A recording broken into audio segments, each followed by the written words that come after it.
திருவள்ளுவரின் வழியில் வாழ்ந்து வாழ்வின் உன்னத நிலையினை அடைய திருக்குறளோடு நாம் என்னும் இந்த நிகழ்விலே இணைந்திருக்கின்ற உங்கள் அனைவருக்கும் முதற்கண் வணக்கம். குறள் எண் 604, அதிகாரம் மடியின்மை. ஞானி ஒருவர் உழைப்புக்கு எப்போதுமே மதிப்பு உண்டு, அதனால் உழைக்க அஞ்சக்கூடாது என்று எல்லோருக்கும் அறிவுரை வழங்குவார். அதை கேட்டவர்கள் ஒவ்வொருவரும் அவரவர் மனப்பக்குவத்திற்கு ஏற்றபடி அந்த அறிவுரையை எடுத்துக்கொண்டார்கள். உழைப்பின் பரிமாணத்தையும் அதற்கு கிடைக்கக்கூடிய பலனின் மதிப்பையும் ஒப்பிட்டு பார்த்து உழைப்பிற்கு சமமான பலன் இல்லை என்று சொல்லி சிலர் வருத்தப்பட்டார்கள்.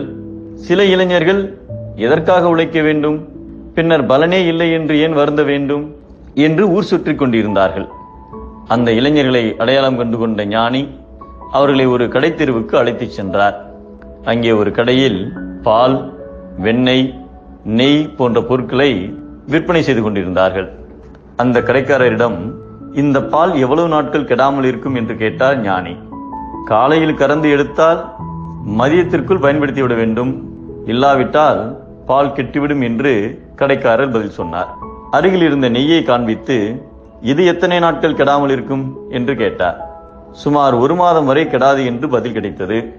அப்படியானால் அந்த நெய் எப்படி தயாரிக்கப்பட்டது என்று தொடர்ந்து கேட்டார் ஞானி. பாலை நன்கு காய்ச்சி தயிராக்கி அந்த தயிரை கடைந்து வெண்ணெய் எடுத்து அந்த வெண்ணெயை காய்ச்சி நெய் தயாரிக்கப்படுகிறது என்றார் கடைக்காரர். அப்படியானால் பால் என்ன விலை, நெய் என்ன விலை என்று கேட்டார் ஞானி. பால் 1 லிட்டர் 40 ரூபாய், நெய் 1 லிட்டர் ரூபாய் 400 என்றார் கடைக்காரர். அப்போது ஞானி தான் அழைத்து வந்திருந்த இளைஞர்களை பார்த்தார். உழைக்காமல் வெறுமனே உட்கார்ந்திருந்தால் இந்த பாலை போன்று விரைவில் கெட்டுப்போவீர்கள். ஆனால் சிரமப்பட்டு உழைத்தால் இந்த நெய்க்கு கிடைக்கும் மதிப்பை போன்று நீங்களும் உயர்வு பெறுவீர்கள். அதன் பயனாக மகிழ்ச்சி உங்களை தானாக தேடி வரும் என்றார். இளைஞர்கள் உழைப்பின் மகத்துவத்தை புரிந்து கொண்டார்கள். ஞானிக்கு நன்றி கூறி அன்று முதல் உழைக்க ஆரம்பித்தார்கள்.